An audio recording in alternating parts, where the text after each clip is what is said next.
Hello, and welcome to the Mill Valley Historical Society's First Wednesday Speaker Series, an event we host the first Wednesday of every month, usually at the Mill Valley Public Library, but for now, because of the pandemic, safely online.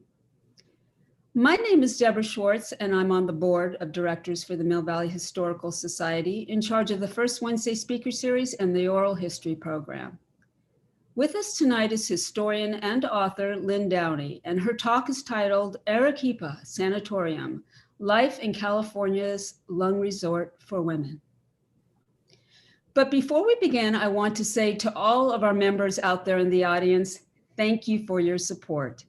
Your membership allows us to continue our efforts to infuse history into the present through story, oral interviews, history walks, history plaques, and the collaboration to restore and return to Mill Valley the last remaining locomotive from the Mount Tamalpais Scenic Railroad, engine number 9.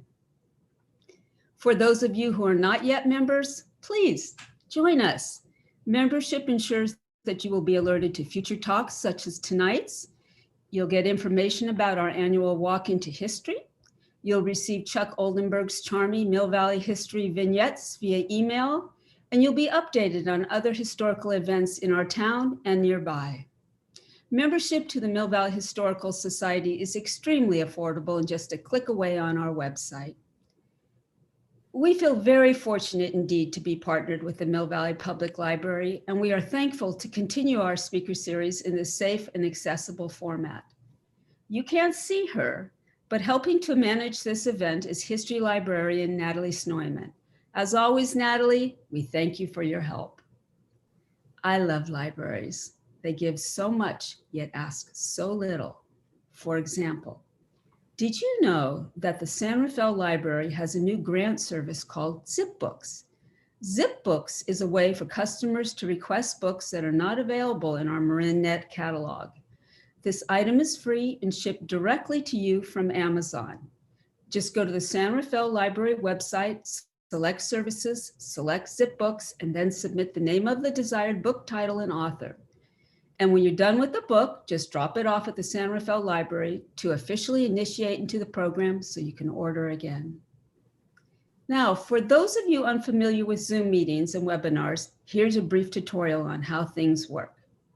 For practical purposes, the audience must be muted for this webinar, but functional tools are located at the bottom of your screen to help us communicate with each other. If you can't see them now, just hover your cursor over the area and they should appear. Now, look for the chat icon. The chat tool allows you to post comments, say hello to friends, and we encourage you to add substantive information during the presentation. Next is the Q&A option. The Q&A option is where you can post questions you may have about tonight's presentation, and I'll address those questions to Lynn after her talk. But if you have comments or personal stories to share, chat room is the best place for that. There are other Zoom options to explore on your own, but they're not pertinent to tonight's event, so we'll move along. Tonight's talk will last about 40 minutes, so we'll have lots of time for questions and comments from the audience afterwards. And this event is being recorded and will be available on the Mill Valley Historical Society website in about 3 or 4 days.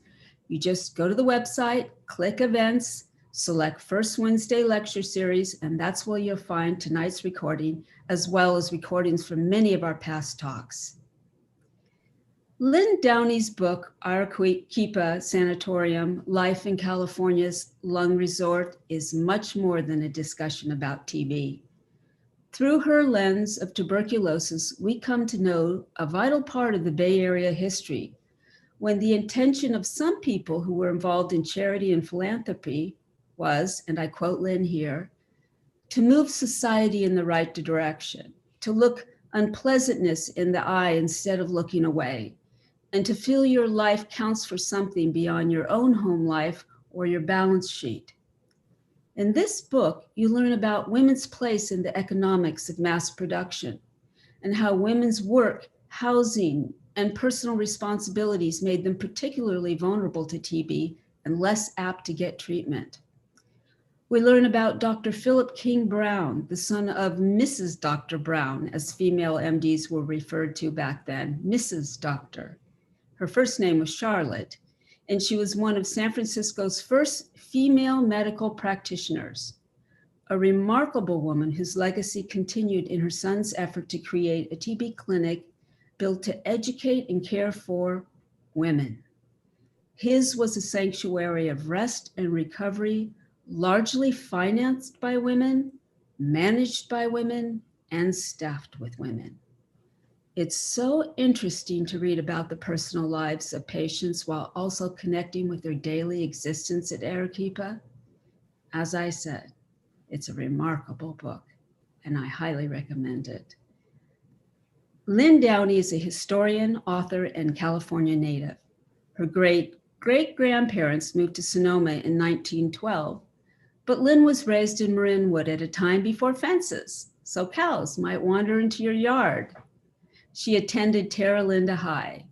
Lynn's books have won the Will Rogers Medallion and New Mexico, Arizona Book Awards, and her 2019 book about Arequipa won the Willa Literary Award from Women Writing the West. She is also consulting archivist and the former company historian for Levi Strauss and Company. So, without further ado, please give a warm welcome to Lynn Downey. Lynn? Thank you, Deborah. And hello, Natalie, back there. I love doing these webinars, and whenever I do one of these, I always feel like Norma Desmond at the end of Sunset Boulevard, thinking about all those wonderful people out there in the dark. So all you wonderful people out there in the dark, thank you for coming and letting me talk to you about one of my favorite topics in the world. As Deborah said, I live in Sonoma, but I have my Marin County street cred. Go Trojans, Terra Linda High School class of 72. And so I'm going to spend a little bit of time talking to you about how I came to write this story and what I think it means in the larger sense for Bay Area and for California. So right now I'm going to attempt technology to share my screen and we'll get started. Oh, it worked. So as Deborah said, I grew up in Marinwood in the 1950s. My grandmother, my paternal grandmother, Lois Downey, she and her husband, my grandfather, lived in Sonoma at the time. And we spent a lot of time coming up to Sonoma on the weekends to visit the old folks. And when I was growing up, my grandmother spent a lot of time telling stories. And almost all of her stories would begin this way. When I was in the sanatorium. So when I was in the sanatorium, this or that. And when I was little, I never really asked her what she meant. I just thought, maybe she'd been sick and she'd been in a hospital, and her stories were interesting. They're about the nice doctors or how cold it was or some of the other women that she met. So I really didn't ask her very much about what this meant. And then as I got older, I sort of forgot about it. So when I was about 10 or 11 years old, I went to day camp at the Arequipa Day Camp, Girl Scout camp in Fairfax. This is a picture of the building that was called Brown House. This is about 1965, 1966.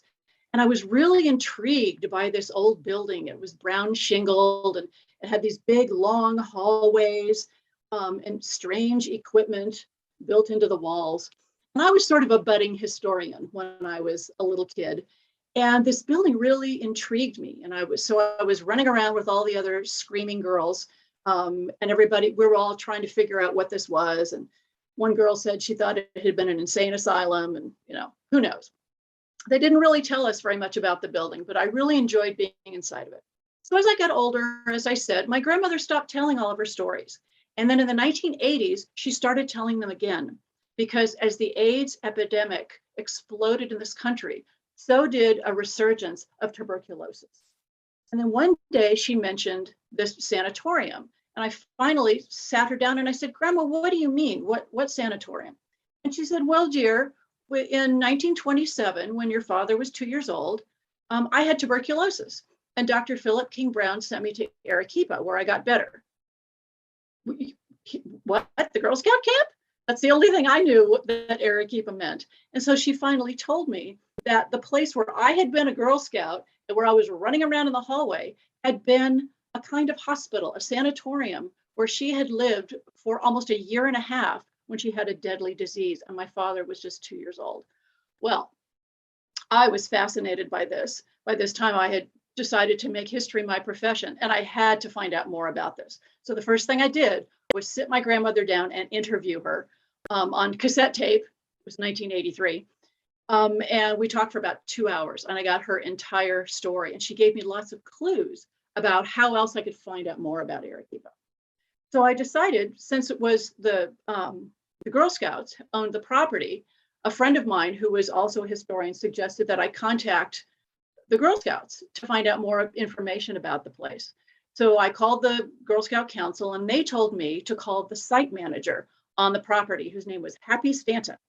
And I called Mr. Happy Stanton, and I said, I'm trying to find out information about the history of Arequipa. Can you tell me anything about it? And he said, well, when I started my job, there were boxes of like papers and photographs and scrapbooks sort of in a bunch of rooms. And the Girl Scouts told me I could just decide what I wanted to do with them.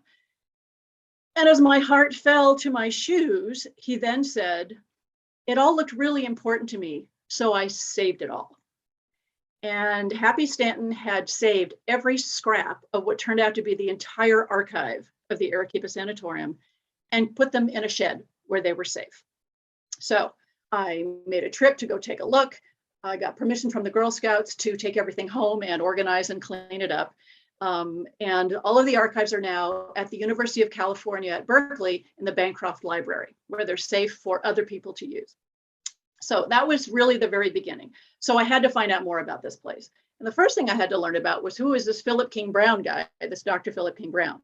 Well, I discovered in reading a lot of the material that he had founded Arequipa in 1911 as a tuberculosis sanatorium to treat women exclusively who had TB. In 1911, there were about 400 tuberculosis sanatoria in the United States. Only 3 or 4 of them were exclusively for women. So this was incredibly rare. And I wondered, why would he do this? Why would he open a place just for women? And as Deborah mentioned, there was one reason he did that, and that reason was his mother, Dr. Charlotte Blake Brown, who deserves an entire book and presentation just about her life and her career. She was born and raised in Philadelphia, spent time in Arizona, and then when she was in Napa and the mother of 3, decided she wanted to be a doctor. So she left her family and went to the Women's Medical College of Pennsylvania, got her medical degree, and came back to San Francisco, came back to the Bay Area, moved her family to San Francisco, and in 1874 began her medical practice, specializing in the treatment of women and children. And in 1875, she and 10 other women, including 2 other doctors, founded the Pacific Dispensary for Women and Children, which became San Francisco's Children's Hospital. Very, very famous hospital, as you probably know. She raised her 3 children in San Francisco. 2 of them became doctors, her son Philip and her daughter Adelaide. Her 3rd daughter actually became a suffragist and an activist. So she raised 3 amazing children and also had an entire very full career, not only as a physician, but as a woman who dedicated her life to a lot of very important charities. She taught her children that women deserved the same kind of healthcare that men did, and that women often needed to be the priority when it came to healthcare and not be second-class citizens when it came to that. So this is the kind of atmosphere that Philip King Brown grew up in his home when he decided to become a doctor. He went to Harvard to get his MD. He came home and he married Helen Hillier, who was the daughter of a mining engineer who was a friend of George Hearst, the husband of Phoebe Apperson Hearst. They had a beautiful home on Van Ness Avenue. Dr. Philip King Brown had a thriving practice, general practice, and everything was going fine for them and everybody else in San Francisco until April 18th, 1906. That is the Brown home on the right. The steeple from the church next door to them kind of crashed through their roof, but everybody in the house was safe. They managed to grab the children, some of their valuables, and they went to another part of the city. Their house, like many others, survived the quake, but not the fire. Their house went down in the dynamiting and the fire on Van Ness Avenue. So as the Brown family was getting their life and his practice back together, Dr. Brown went back to his regular practice. He had also been an emergency surgeon and doctor, as his sister was as well, helping the refugees and helping the sick and the wounded after the earthquake. So a few years go by, and Dr. Philippine Brown notices something interesting. More women than men are coming into his practice with tuberculosis in really, really large percentages. And he also noticed that the women coming into his practice were San Francisco's working women. These are women who worked in factories, department stores, grocery stores. They worked the switchboards at the phone company. They were school teachers. They were secretaries. And he realized that they were more at risk for tuberculosis for a number of reasons. One of which was the city was being rebuilt. There was stuff, there was dirt, and who knows what kind of toxic material blowing through San Francisco as the city was being cleaned up and rebuilt after the earthquake and fire. A lot of men were working outdoors where there was certainly a little more air circulation, but the women were stuck inside these buildings where a lot of this dust and detritus and toxic whatever would flow into those places and settle into the corners. And these women were breathing this in. And breathing this in and living in close quarters made these women so much more susceptible to tuberculosis.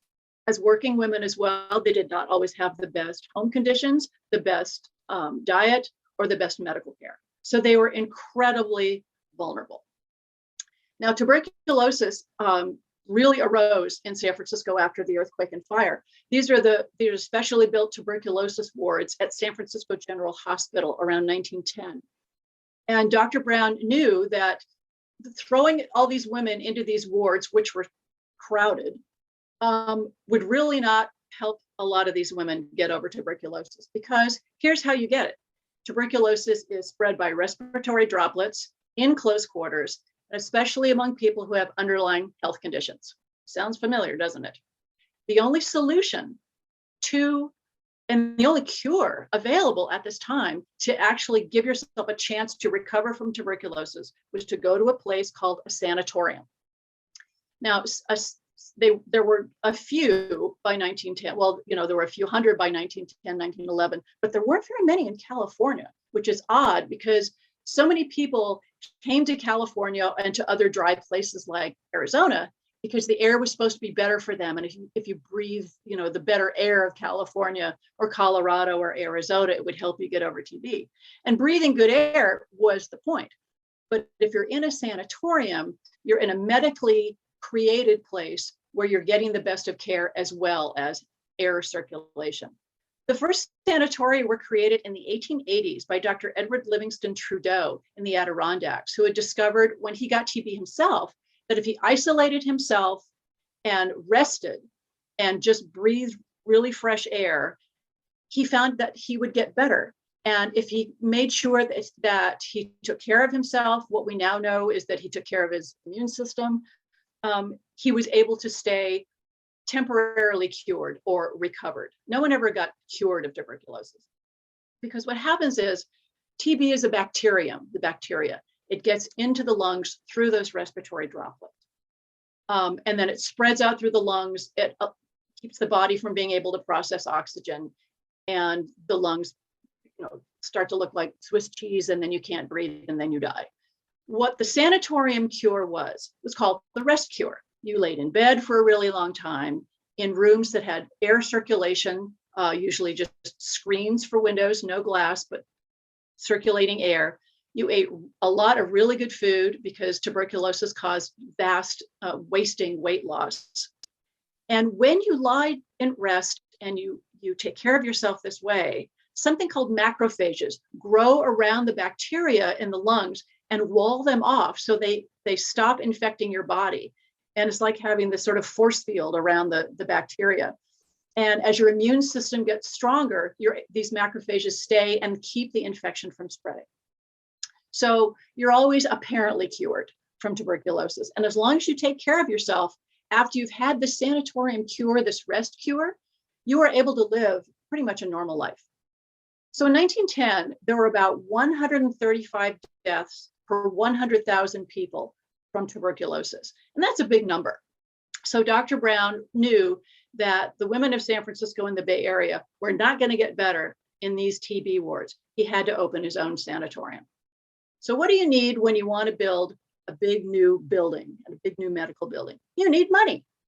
So he went to a number of wealthy women in San Francisco whom he knew through his mother's social circle. But the first person he went to was this lady, Phoebe Apperson Hearst, wife of mining engineer George Hearst, mother of publishing magnate William Randolph Hearst.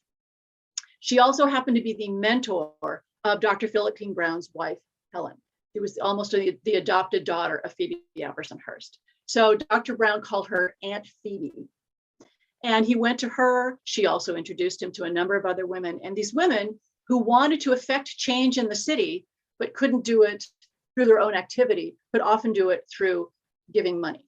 And in a very short period of time, he had enough money to find some land, to get the building materials, outfit it, etc.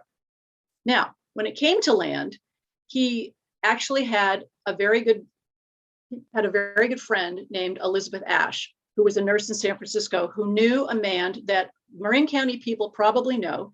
His name was Henry Bothene. Henry Bothene owned some property about a mile outside of downtown Fairfax that actually had belonged to the Hearst family. He heard through Elizabeth Ashe that Dr. Brown was looking for a plot of land to build a sanatorium for women. He had lost people in his own family to tuberculosis, and he actually gave Dr. Brown the 45 acres of land to build his sanatorium. So imagine you live in Fairfax and somebody tells you, well, just a mile out of town, somebody's going to build a building and fill it full of people who have tuberculosis. It sounds a little awful. But in 1910, 1911, everyone knew someone who'd had tuberculosis. They might have had TB themselves. They probably knew someone who had died of tuberculosis. And they also knew by 1911, tuberculosis sanatoria were known to be places where people got better. And they were places that were sanitary and healthy, and not a place that was going to create contagion within the community. So there was really no trouble within Fairfax about Dr. Brown opening Arequipa. Arequipa opened in September of 1911. Now, there's a lot, people have studied Arequipa off and on for many, many decades. And a lot of people say the name comes from the fact that Harvard University had an astronomical observatory in Arequipa, Peru. And because Dr. Brown went to Harvard, that's probably where he got the name. Well, I think that's nonsense. So I did my own research. Dr. Brown and his wife, Helen, owned a home, in Montecito, down near Santa Barbara, which was called Miradero. Dr. Brown had inherited it from an aunt. They had a next door neighbor, Captain Bryce Mitchell, who had worked for a steamship company around South America. His favorite ship that he piloted was called the Arequipa. And in the Quechuan language of Peru, Arequipa means place of rest. So Dr. Brown heard this word from his neighbor, heard its meaning, and gave it to his sanatorium because that's the perfect name for a place where you're going to take the rest cure. And it's also, another meaning was place of peace. So he thought that was the perfect name for his sanatorium. It was not the astronomical observatory. Now, he needed to make this place affordable because it's working women who are going to come and take the cure. So in the early days, the cost of staying at Arequipa was $1 a day, and that covered everything. That covered your medical care, your food, laundry, everything. Now, a number of San Francisco charities also helped out. Community Chest would sponsor people who needed help from the charity to come and stay. They didn't have the money to pay for their stay. And Philip King Brown also went to local companies all over San Francisco and talked to them. And he said, if you have an employee who gets TB, if you send them to Arequipa and you pay for them to get their cure, they will come back a healthy person. They will stay healthy. you will have an employee that you already know about, whose value to your corporation and your company you already know. You won't have to hire somebody new, an unknown quantity. And he convinced a number of corporations to pay for patients to go to Arequipa. One of them I know was the telephone company in San Francisco. So being devoted to women as patients also meant that Dr. Brown was also committed to having women as medical staff. Now, all the nurses were all women at this time. Pretty much all nurses were women. Nurses lived on the property, but the doctors were what were called visiting physicians, and they would have a rotating day during the week. There would be 2 or 3, and they would all take different days during the week to come to look in on the patients, advance their medical care, make decisions about whether they can go home or not. So there were a number that were really interesting doctors that I discovered during my research. One of them was Dr. Emma Willetts. She got her MD at Northwestern, and she came to San Francisco and worked at Charlotte Brown's Children's Hospital. She was very outspoken. She told a story that one day a visiting male physician to Children's Hospital saw her holding a retractor. And he said, "What do you expect to do with such small hands?" And she replied, "I will use skill and not brute force." And another was Dr. Ethel Owen. And she was one of the first women to study medicine at Stanford. She also went to France and served as a doctor during World War I and was decorated by the government of France for her service to their people during wartime. And finally, there was Philip's sister, Adelaide, who also had her MD. And one of her greatest contributions to the health and history of San Francisco was cleaning up the milk supply that went to homes and certainly went to schools. Cows can transmit tuberculosis through their milk. And this was appalling to her. So one of the things she did was create programs in San Francisco to clean up the milk that was being used. And she also inspected the dairy at Arequipa, because in the early years, they had their own dairy, their own vegetable gardens, et cetera. And she made sure the dairy was clean and that the cows were tuberculosis free. So Philip King Brown knew a lot of female doctors. He had his offices next to St. Francis Hospital in San Francisco at 909 Hyde Street. And so there were a lot of other female physicians in that building. And so he would talk to them and he would tell them about Arequipa, and a number of them made commitments to be visiting physicians and come out to Arequipa. And this is a deep commitment on the part of these women, because before the Golden Gate Bridge was built, these women would have to make their way to the ferry building, and they would take the ferry across to San Francisco. And in the really early days, then they would take the railroad out to Fairfax or Manor. And it would, I think the railroad would only go as far as Manor, and then someone from the sanatorium would have to come down in a wagon or later a car and pick them up at the train station. And then they'd have to do the reverse, and then they'd have to do it again, maybe later that same week. So it's a truly deep commitment on the part of these women. And I think another reason that Dr. Brown did this was he knew that a lot of these working women may not have ever seen a doctor in their lives. And having a female doctor in this scary institutional setting would probably ease their mind. Now, easing minds was really important to Dr. Brown. So he knew these women were lying in bed and they had to lie still in bed. They had to take a nap every day. And they're lying in bed thinking, I'm going to die, I'm going to die. What's going to happen to my children? So they're worrying. And he understood what stress can do to the body and how stress can prevent healing. So he decided to create a program of occupational therapy. And he chose pottery. There was precedent for this. There were East Coast institutions where pottery was taught at sanitariums, at places, not so much tuberculosis sanatoriums, but other medical institutions. And it was used as occupational therapy because it was very creative. And in the case of Arequipa, Dr. Brown knew that it would be something that women could do when they were near the end of their cure and they were able to get out of bed a little bit more. And so he decided to offer this to these patients who were considered ambulatory. Let's say they're within a month or so of being discharged. And the way that Dr. Brown and the other doctors knew that women were getting better is they would take their temperature twice a day. and fevers would go up and down during the day when you're recovering from tuberculosis.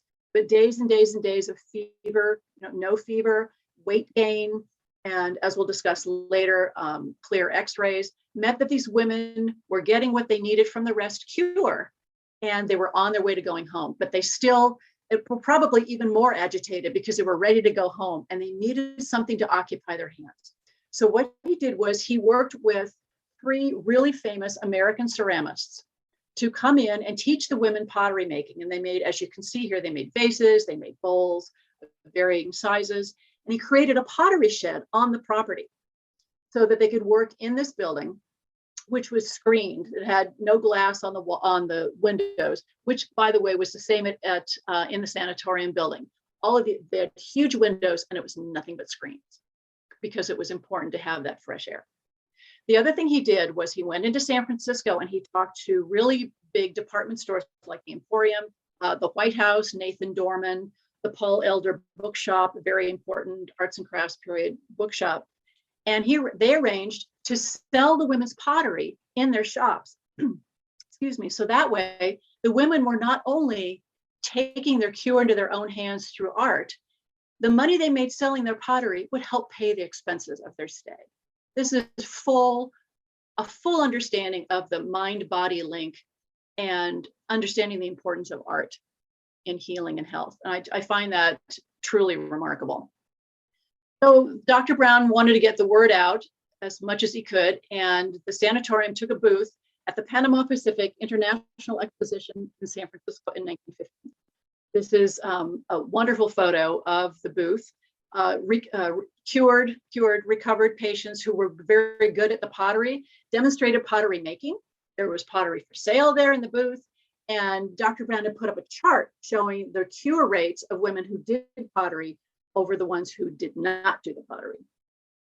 And then from 1916, the women started making tile. The craze for bowls and vases had started to wane. And they decided to go into ceramic tile. One of the third ceramist they had hired was a tile expert. And this is the beautiful mark that they had created for the bottom of the pottery, which was really much easier to see when stamped on a big, beautiful pottery tile. So you're lying in bed and you're getting your rest, but there were a number of medical interventions that doctors had to do when you were trying to recover from tuberculosis. And one of them was this really icky thing called pneumothorax, or artificially collapsing the lung. So the woman would lie down on a table, they'd swab some sort of anesthetic on her back, and then there's a hose on this machine. This is the pneumothorax machine. The glass area is full of nitrogen, and at the end of the tube is a needle, and they would stick the needle in your back between your ribs, fill the pleural cavity around your lungs with this nitrogen, and it would cause the affected lung to collapse. And that way it could rest, so those macrophages could form. And you'd still be able to breathe with your other good lung. But it was truly horrific. And some women had pneumothorax repeatedly because they just weren't getting better. And it was considered one of those things that would try to move your cure forward, but it didn't always work. But it's sometimes you'd have a spontaneous lung collapse, and you would let the lung reinflate, and then they would continue to collapse the lung again so those macrophages could form. There were other more drastic interventions. The worst, to my mind, is thoracoplasty, where you would have one or more of your ribs permanently removed so the lung could permanently collapse. So that was going on. These women were also getting x-rays. I don't know how these women did not leave Arequipa and did not glow in the dark, because they had x-rays constantly. They had to get an x-ray before they went in. There were volunteer x-ray technicians who worked there, and they had these regularly because it was, again, one of the ways you could see how the macrophages were forming and how the lungs were healing. Another was the fluoroscope. And if you remember old-timey cartoons where the animals would go behind this sort of screen and you'd see their skeletons dancing, that's the fluoroscope. And that was the other thing that was used to monitor how the healing was going. Now, it seems counterintuitive, but in the early years, visitors were encouraged. Your family could come and visit you in the early years. They could sit on your bed and talk to you. Here's a picture of some women who, I don't know why they're sort of dressed in costume. Looks like some of them are in costume, but they came to visit their friends at Arequipa. And again, as I mentioned earlier, there's no threat of contagion in this building. It's a completely clean environment. And all the patients, now, if you have a very high fever and if you're really, really sick and you're considered very infectious, you could not have visited. But again, there was this continuum of cure. If you were in the middle of your cure, nearing discharge, certainly you were not infectious and you could have lots of visits. And the residents of Fairfax understood this as well, and they sort of adopted Arequipa. During World War I, a lot of locally grown fruit was given to, well, I guess what we'd sort of call a food bank today, to be sent overseas after America entered World War I in 1917. So it was really hard to get fresh fruit for these women at Arequipa. And a really good diet, high in protein and carbohydrates and fruits, was very important to strengthen the immune system. And so it's World War I, they can't get fruit. So what happens? The residents of Fairfax stripped their own trees of loquats and cherries and apples and took bushels of fruit up to the patients at Arequipa in order for them to be able to have the fruit that they needed. And locals would come and entertain. Local girls would come. There was a piano at Arequipa. They would come and demonstrate the latest dance moves. They would bring phonographs and play phonograph records and demonstrate dance moves. So there was this wonderful symbiosis between the town of Fairfax, the citizens of Fairfax, and the Arequipa Sanatorium. Now, the pottery had to close or sort of reduce its production during World War I. It was hard to get raw materials. And by about 1921, it had to close completely. It was hard to keep a ceramist working there to help teach the women pottery. And it just got to be a little too cumbersome. But Dr. Brown did not give up on what he felt was the importance of occupational and then vocational therapy. He saw Arequipa as a school, a place where women would learn not only how to get over having TB, but how to keep from having it come back. And that was really important to him. He always said Arequipa is a school. So he taught women how to learn how to do laboratory work, as you can see in the top photo here. And women learned how to type, learned how to take dictation, how to do stenography. And many women left Arequipa and went on to new careers because they learned it there, because Dr. Brown wanted them to go home, not to the same conditions they had that might have brought on their TB, but to improve their lives. So there were lots of lectures at TB. The patients talked a lot about how the nurses would talk to them, and Dr. Brown would give talks. He would bring other pulmonary specialists to Arequipa to talk to the patients. And again, it was not just about getting well, but about staying well. Now, during the 1920s, Dr. Brown, as well as every other doctor, decried the flapper lifestyle, staying out late, smoking, drinking too much. But the one thing they thought was okay from the flapper was the much looser clothing they were wearing, because corsets were going out of fashion. And if you're not wearing a corset, you're breathing better. You're getting more air into your lungs. So fashion even had a role in TB prevention. In fact, in 1922, Dr. Brown gave a quote to the San Francisco Chronicle about how skirts were getting shorter. And this is what he said: "Short skirts do not sweep up germ-laden dirt from the streets. In that way, they are an aid in the prevention of disease." So yes, fashion is healthy. Dr. Brown also encouraged the women to express themselves through in-house newsletters and magazines. And this was a big tradition in sanatoria all over the country. Many sanatoria had their own sort of magazines and newsletters, which they produced right there with typewriters and even mimeograph machines in later years. It was very common. So this is a page from a 1921 sanatorium newsletter called High Life. And there's a lot going on here. So up at the top is a picture of a woman, and it says, "On the beach at Waikiki." And this was a beloved nurse named Ethel Steves. And she was on vacation for 2 weeks in Waikiki. And there was the artist, actually a woman who was a pretty decent artist, drew Ethel Steves. And you can't see probably in the screen, but there's like her little thought bubble. It says Arequipa. So she's at Waikiki, but all she can think about is Arequipa. And then on the left is Dr. Brown with his doctor bag in one hand and a piece of apple pie in the other. Apparently he loved apple pie and was always eating it. And then on the right, you see a very heavy woman basically unbalancing the bench and a very tiny woman on the other side. And what this is saying is, look at, I forget what her name is. Look at her, look how fat she's getting. Isn't that great? Because that meant she was gaining weight. That meant she was getting better. If you weren't gaining weight, you were not getting better. So if you're getting fat, then you're on the road to recovery. In 1927, Dr. Brown's second oldest son, Cabot, of his 4 children, he was the only one to become a doctor. He also was a Harvard MD, and he joined the Arequipa staff with his father. He also shared an office with his father at 909 Hyde Street. And he decided to specialize in pulmonary medicine and joined the visiting staff. And then in November of 1927, a new patient was admitted. Her name was Lois Downey, otherwise known to me as Grandma.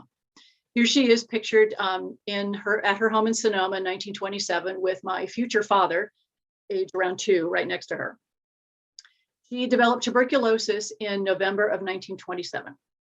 Her doctor told her that she had to get off her feet and she had to rest. Well, she has a toddler at home. My grandfather was a troubleshooter for PG&E and he had a full-time job. And so it was very difficult for her to get the kind of rest she needed. The doctor told her that she was really sick and what she needed was to go to a sanatorium. And my grandparents were horrified. They were working class. They didn't have a lot of money. They said, we can't afford a sanatorium. But her doctor, my grandmother's doctors, knew Dr. Brown and said, he will take you to Arequipa. So my grandparents went to San Francisco and Dr. Philip King Brown himself examined my grandmother. He looked at her x-ray, he took another x-ray. Then he left her in the examining room and went out to talk to my grandfather. And he said, your wife has 3 months to live. We don't take terminal patients in TB sanatoria because they can't be helped by the rest cure. And frankly, it's demoralizing for the other patients if someone dies. But my grandfather said, look, would you just take her for 3 months? If she doesn't get any better, I'll take her home to die. And Dr. Brown broke his own rule and admitted my grandmother to Arequipa that day. She stayed in bed for 14 months, determined to live, determined that her mother-in-law would not raise her son, and told me many stories about how much she loved Dr. Cabot Brown. Now, Dr. Philip King Brown was very warm, but he wasn't warm and fuzzy. He was very professional. He was very, very caring, but there was a bit of a reserve to him. And Cabot Brown, so he would come to Arequipa and he's very reserved. Cabot Brown would come and it was like this golden retriever was just bounding through the halls, smiling and wagging its tongue. He was so happy. He was bubbly. He had an amazing sense of humor and everybody loved him. And he made it his personal mission to get my grandmother to live. She told many funny stories about him. So this is November of 1927. In the spring of 1928, there was a smallpox scare in Oakland. And Dr. Brown, Cabot Brown, came to Arequipa to inoculate everyone who had not been inoculated against smallpox. And my grandmother had not. So he's going down the beds. And at this time, you just got a little sort of like a prick with a needle on your arm, and that injected the vaccine into your arm. And so he just does this on her arm and he says, I better do it one more time just to be sure. And the next day, my grandmother's arm swelled up and got red and horrible. And it was apparently just awful. And the next time he came to Arequipa, he came up to my grandmother's bed and said, so when are you going to sue me for what I did to your arm? That's the kind of doctor. And after 14 months, he told my grandmother that she was well enough. And if you look at this picture compared to the previous one, she was well enough to go home 14 months later in February of 1929. Now, by the end of the next decade, Dr. Cabot Brown was taking on a lot more of the medical director duties from his father. That had been Dr. Brown's title. He was founder as well as medical director. But he was working on other projects. Dr. Philip King Brown was very involved with trying to get legislation passed in California to offer health care for all Californians. Imagine that. So Cabot Brown took on more of the administrative duties. And in the late 1930s, he started hiring more male doctors. And he hired visiting doctors, of course. And he hired this one, Dr. Lloyd Dickey, by the late 1930s for a very specific reason. Dr. Dickey was a pediatrician because by the late 1930s, it was obvious that it was time to start admitting girls to Arequipa, young girls, especially women, young girls like Rose, who was admitted to Arequipa in 1940 at the age of 14. Children could get TB just as easily as their mothers, and there really was no place for them. So Dr. Cabot Brown and Dr. Dickey made room for girls at Arequipa. Now, Rose was born in San Francisco in 1926, and her family moved to Watsonville when she was very young. Her father was an itinerant fruit picker. Her mother had died of tuberculosis when she was 13. She was the youngest in her family, and she developed tuberculosis. Her Watsonville doctor knew Dr. Brown and got her admitted to Arequipa.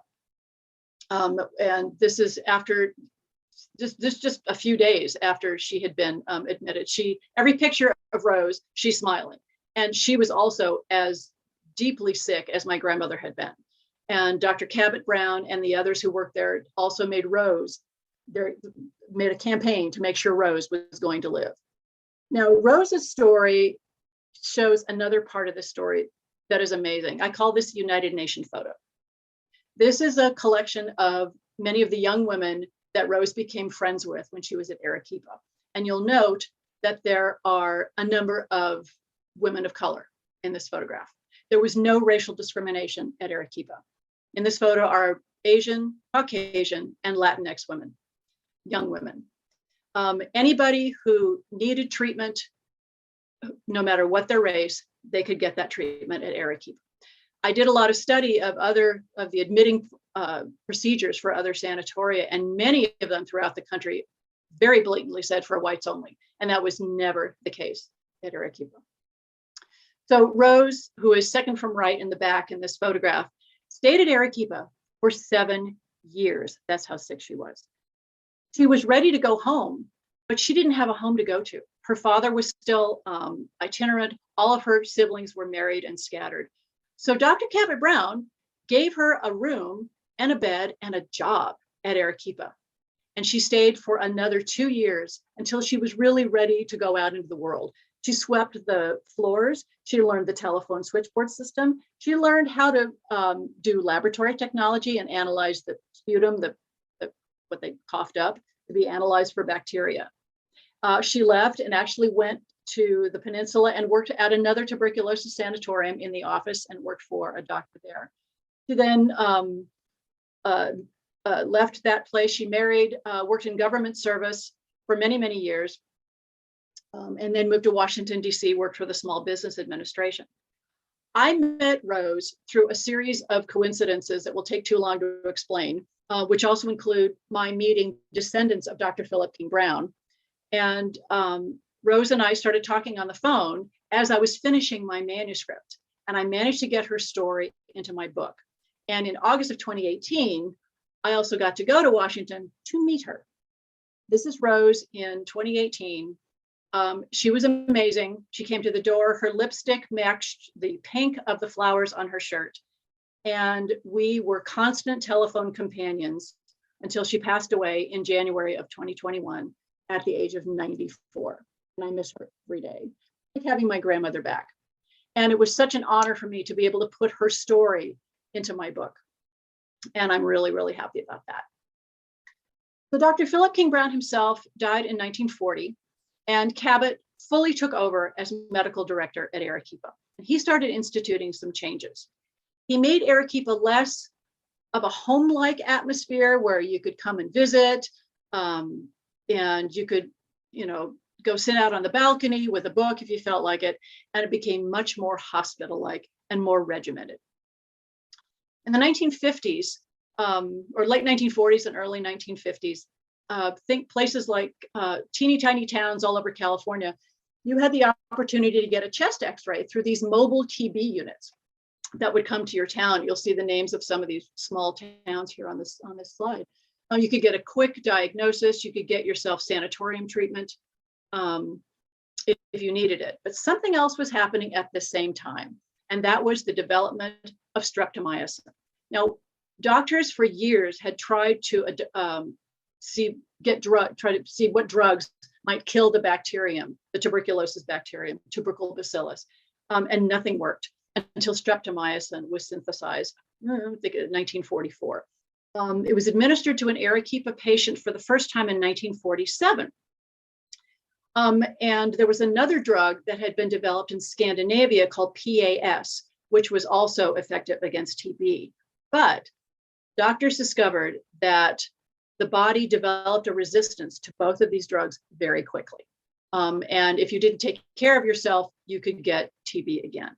But then in 1948, another drug, which was a combination of PAS and another called isoniazid, was the magic bullet. These two together, the body did not develop a resistance to, and it became what was called the magic bullet that would kill the tubercle bacillus. So what this meant was that sanatoria were not as necessary. You could, if you were really sick, you could start taking the drugs when you're in the sanatorium. As you got better, you could go home. You could take these drugs as an outpatient. Now, Cabot Brown thought this was, of course, a wonderful development, and he was very excited about it. But he still really believed in the rest cure, especially if the drugs were not available, not affordable, if it took a while for you to be able to get them. He knew the rest cure he knew it worked. And he felt very strongly about that. I managed to, when I was doing my research in the 80s, I found two former patients who had been at Arequipa in the late 40s and early 50s. And one of them told me a very funny story. In about 1951, Life magazine had a story about the new drugs that were sending people out of sanatoria, closing sanatoria. You could get, your cure through these drugs. And it showed all these women in their bathrobes dancing happily down the hallway of a sanatorium because they were going to start taking their medicine instead.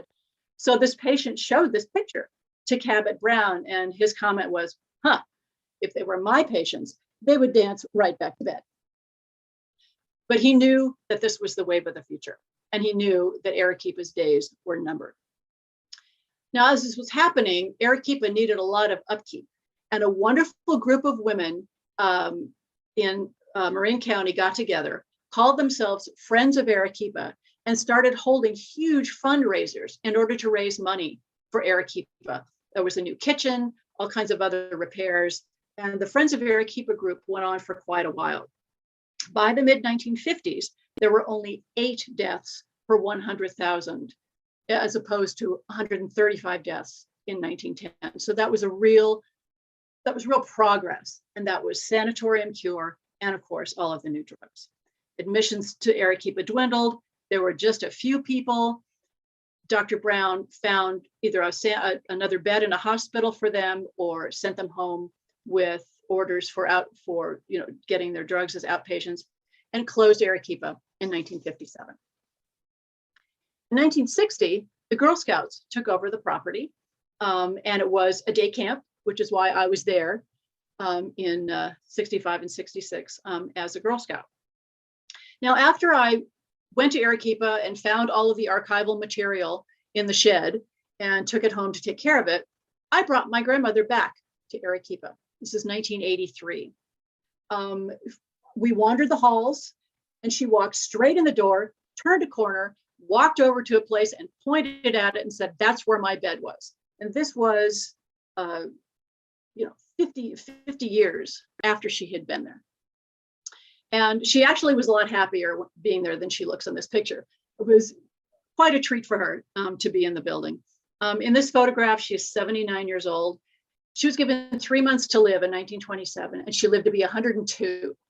And Rose said the same thing to me. Both of these women said they credit Arequipa not only with saving their lives, but in teaching them how to live. And they both went on to long and healthy lives because of what they learned at Arequipa.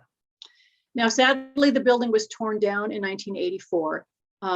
If y'all, anybody who lived in Marin County in the early 80s, you remember the rains of the early 80s, and it really undermined the foundation, and it was just too dangerous to let anybody go into the building. So unfortunately, it was torn down in 1984, but I managed to get in there and take lots of photographs.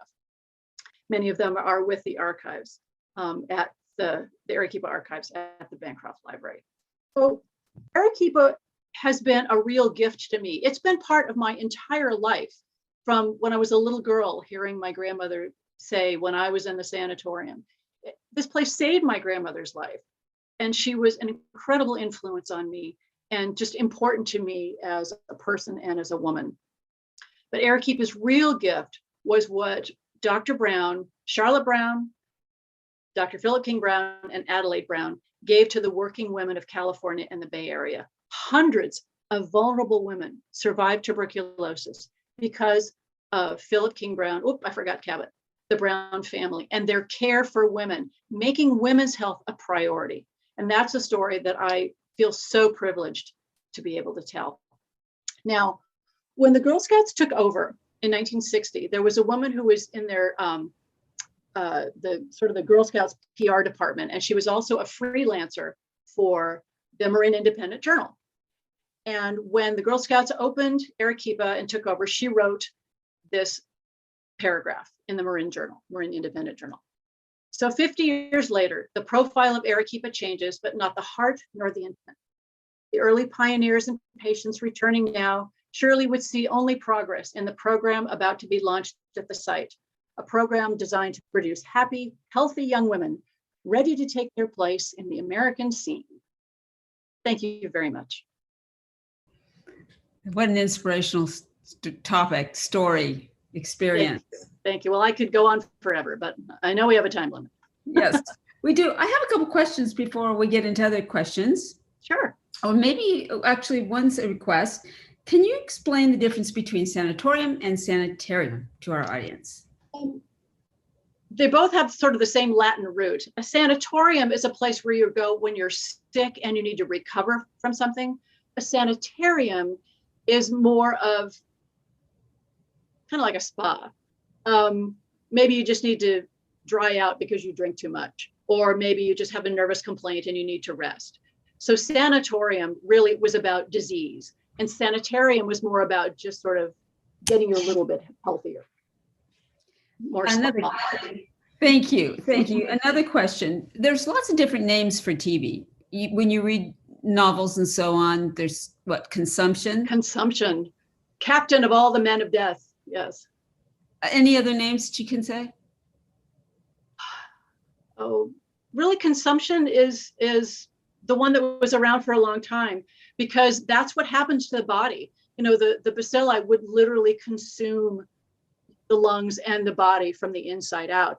And the germ theory of medicine was discovered in the 1880s by Dr. Robert Koch in Germany. And he was the one who discovered the tubercle bacillus. And the word tubercle means like tuber, like a potato, something like that, and because that's the shape of the bacillus, of the bacterium. So he named it the tubercle bacillus, and therefore the disease was then named tuberculosis because it had a cause. Before this time, people didn't really understand how you got TB. You know, it was always the disease of poets, you know, and sensitive writers, you know, John Keats and all of those people. People didn't understand about bacteria, and they thought you had a moral failing if you had TB, or you just were too sensitive for this world. So when it became tuberculosis, that meant that it had an actual physical cause in the body. Okay, so let's get to some of the questions. This is from Michelle in Fairfax. What is the address of the building or site? Oh gosh, you just head out from Fairfax and look on the left for the big sign that says Arequipa. I have no idea. Okay. Actually, there's two big stone gates there that lead into the property, and Henry Bothene donated those in 1916. That's how old those are. You can't miss the big stone gates. And he purchased the land from Phoebe Hearst. Yes, right. And he had already owned the land. Yeah. Yeah. So funny little link there. This is from Tamara. My great aunt had TB and went to a sanatorium. My mother would tell me often about this. I would like to find out if she was patient there at Arequipa. My aunt was from Marin County, Bolinas and San Rafael, and she gives her phone number.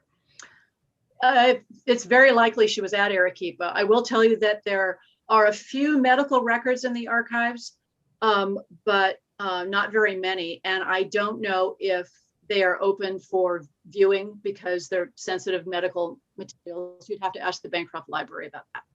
If anybody has a question for you or comments or information that may be able to share with you about their relatives that have been in the sanatorium, is there an address that they can, or email that they can send that to? Yes, they can email me at writer Lynn Downey, all one word, like writer Lynn Downey @gmail. Okay, great. Now this is from Patricia. Have you run across any of the pottery, or maybe you have a piece? I actually have 4 pieces, and I don't have them in the room with me, which I apologize for. I meant to do it and I forgot. I do have 4 pieces of the pottery. I cherish them highly. I bought them in the 80s before the prices went completely cuckoo. And here's one from Jennifer. Was Camp Bothan and Camp Arequipa both part of the hospital? Camp Bothan is further up the road from Arequipa, and that was originally a place called Hill Farm, which was kind of a country getaway for vulnerable children, women and children who lived in San Francisco and needed a country getaway because maybe they were, not feeling well. They needed some sunshine. Maybe they were at risk of getting tuberculosis. And Elizabeth Ashe, the nurse that I mentioned, brought children to Hill Farm. And that's actually how she met Henry Bothan. She met Henry Bothan on one of the ferries going back to San Francisco. But Camp Bothan was never part of the Arequipa property. They were separate. Okay, in the chat, there's a couple comments I'd like to highlight here. Here's from Antu regarding the name. The comment is, there was considerable contact with Peru before the Panama Canal was built. Santa Rosa was named after Santa Rosa de Licma, so there is no justification to say that Arequipa was named after a ship. That's interesting. My theory about that is that Dr. Brown's neighbor had a ship called the Arequipa. And he also named, I forgot to mention, he named his home the Arequipa as well. He named his home Arequipa. So Dr. Brown had heard the word from his neighbor, and his neighbor told him that it meant place of rest. Okay, and here's another comment. This is from, I think, I can't quite, without my glasses, read the name. It describes basically what a wonderful presentation you have given. I concur. And she's asking if this talk is going to be able to be shared. And it is, because it'll be on the Mill Valley Public Library, the Mill Valley Historical Society website in a few days. And share away. Let me just see if there's anything else. Thank you. Here's some more. Let me just look through.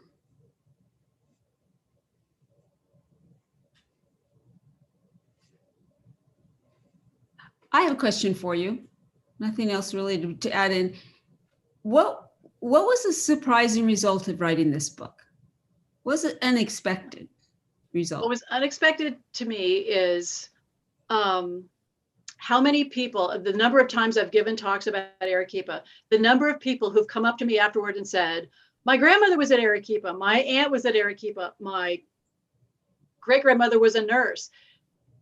The connections to other people was so unexpected. I just didn't expect to find so many people who had such a connection to Arequipa.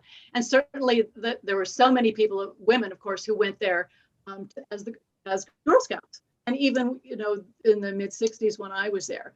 And this is the thing I've always felt about history. And this is what I love about history, is how history can bring people together in the present.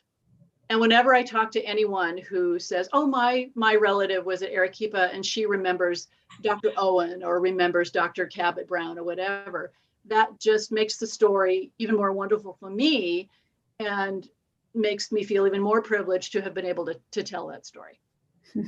That's great. One last question for me. You describe in your book these houses that are strategically placed in cities to help women and families. You know what I'm talking about? I don't Actually a name for them, where women would open and there'd be food or service. What are those called? I'm sorry I didn't highlight it. Anyway, what I mean to say is that places where women and families could go for care outside normal hospital type settings, where there was social support. Well, there was the San Francisco Polyclinic. Mm-hmm. And it was a clinic for the poor founded by a number of doctors in San Francisco. And it had something called the tuberculosis class that Dr. Philip King Brown actually ran along Elizabeth. Oh, I know what you're thinking of. You're thinking of settlement houses. Settlement houses. Yes, you're thinking of settlement houses, yes. Elizabeth Ashe founded San Francisco's first settlement house, the Telegraph Hill neighborhood house. Settlement houses were places in big cities where women would come and live in poor neighborhoods and have these large homes. And they would give medical care to local residents. They would have English classes, all kinds of sewing classes. And it was these women who wanted to serve. Very often they were independently wealthy women, and they would go and live in these poorer parts of these cities and offer their services in these large homes that they lived in. And they were called settlement houses. It was a movement that actually began in England. Yes. I thought that was very interesting.